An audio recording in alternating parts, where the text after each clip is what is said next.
Ladies and gentlemen, dear friends, on behalf of the staff of this Institute of Research, the so-called ICN, welcome. We are supposed to be together during 2.5 days, so that's really wonderful.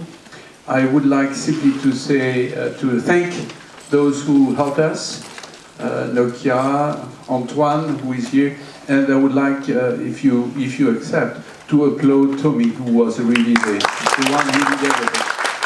Tommy, this is up to you. Okay. Before we start, I just wanted to tell you we have a very happy birth announcement to make, in that Clinical Neuroethics, which is a new annual issue of Cambridge Quarterly, CQ, is going to be making its debut in October. We're already planning. You can see a description up here along with the board members. We're already planning for the first birthday edition, which will be coming out in 2017, and we want you to give us your submissions as soon as possible, because we would like very much to communicate with you on that. You'll see that a very large number of our team is here and will be here for over the next days. Jim Giordano, Jim, where are you? Associate Editor over here. Board members, Eva G., Jennifer Chandler, Marcus Christian, Joe Fins, Grant Gillett, John Harris, Judy Illis, Philip Kellmeyer. Philip is not here today because he's just welcomed a new daughter into his family, so he may be a little bit delayed. I wanted to give you to show you the contrast between CN and CQ. CN has two major themes. The first recognizes, of course, that the aim of brain science is really to improve patients' lives. And so CN is going to be serving as a forum for discussion on how the findings in the lab should be applied to real patient care. Secondly, second theme for CN is that as brain science becomes more active on a broader stage, world stage, neuroethics has to increasingly go global, which is the theme for the neuroethics as well. So we need to expand our thinking. We have to start listening to different voices. We need to start looking through different lenses. And this is really the aim of the Neuroethics Network, too. So there's a kinship that I wanted to point out between CN and CQ. That is that they're both really governed by you, in capital letters, you. You tell us what questions you want us to put on the program.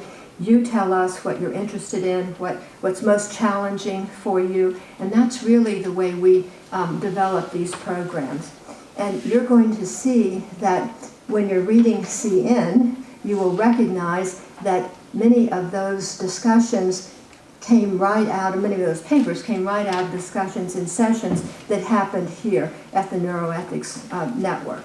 So in a very important way, CN and the Neuroethics Network are really not done for you, they're done by you. And that's an important message that we would want to emphasize. So your input and what you would like to see on next year's program are of vital interest to us. And I'm hoping that before you leave on Friday, you'll let us know what your ideas are. We're already getting some great ones. Just a quick bit of business, and that is that in your packets, you'll see that you have a survey here. The survey is on whole genome sequencing for children, and we'd like for you to fill it out, preferably today, if you would, no later than tomorrow morning, and then return it to either me or Lynn Fleck. Lynn, where are you? Are you here? Stand up, wave your arms around so people will know, because Lynn, he's waving back there. So Lynn will be discussing this in his session on Friday. One very last thing, and the electronic posters are on display out in the foyer right across from the auditorium, and you'll see the way it works is that they're on a loop, but there's an iPad right next to it. So when you see posters that you want to spend more time with, you can expand them, you can spend as much time as you wish, and the badges of poster authors have a red dot on them. So you can talk with those authors and get more information. We begin. One additional word. You know, we have a superb library here with all the documents, books, drawings, etc. from Jean-Martin Charcot and his teams. And so the library is open during the meeting, and we have prepared a little exhibition for you. So if you are going to the toilet, for instance, and then before coming back, you can go to the library, which is exactly here. So it's open just for you. So there is library and then go to the toilet. Yeah. Okay. Yeah. You are free. You are free. So I'm supposed to be the chairman of this session. I am giving. I start. So. You see, I do something which is unusual. Yeah, you see, and I could continue. I beg your pardon? I won't wash for a week now. Oh, but you know, John, this is irresistible.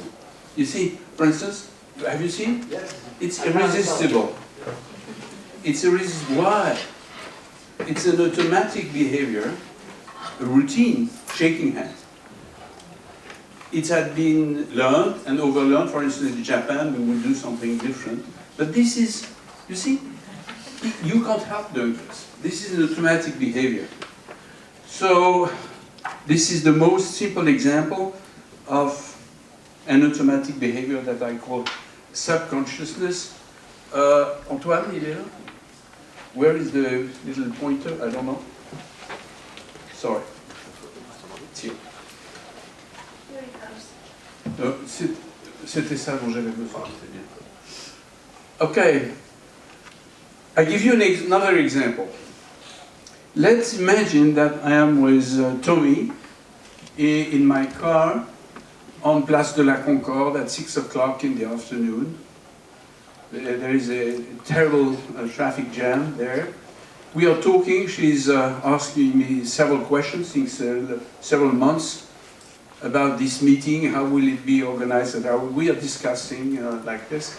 And now I'm driving my car, braking, accelerating, red lights and green lights, stupid tourists crossing this square, they could die.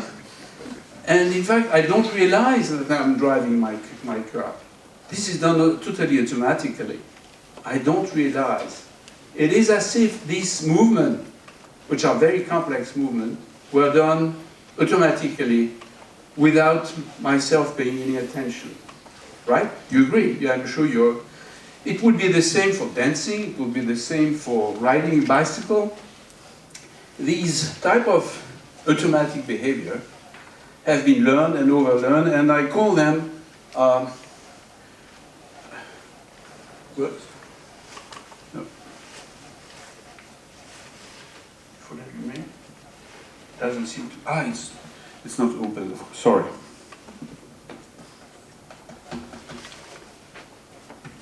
Oops.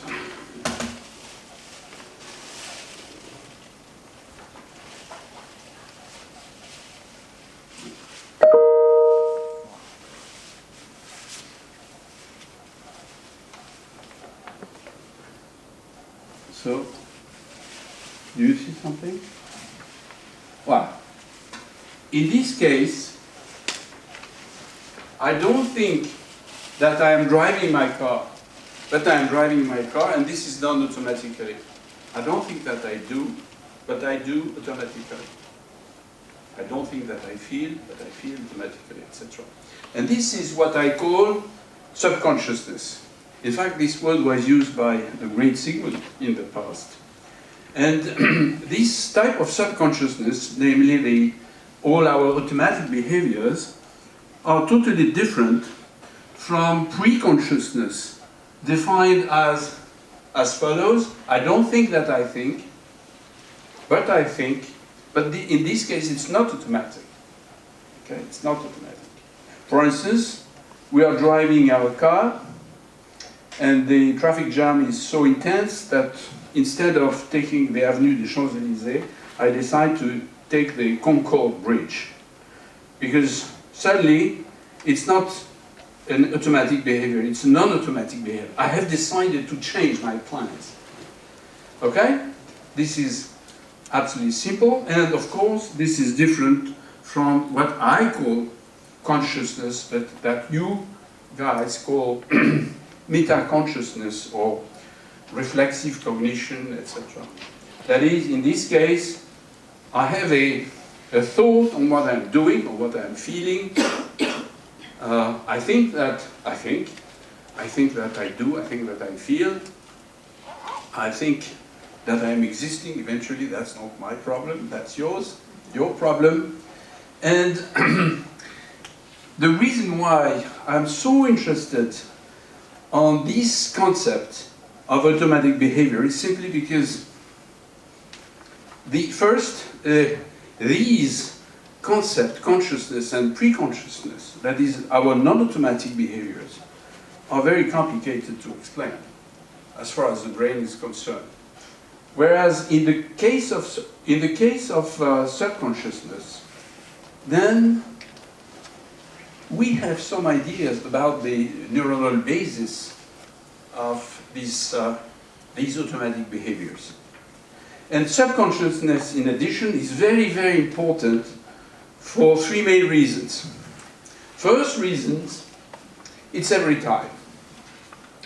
You and I are always in a state of subconsciousness, of automatic behavior. For instance, when I'm talking to you, I'm using my larynx, my tongue, my mouth, I'm agitating my limbs, walking here and there. This is totally automatic motor behavior.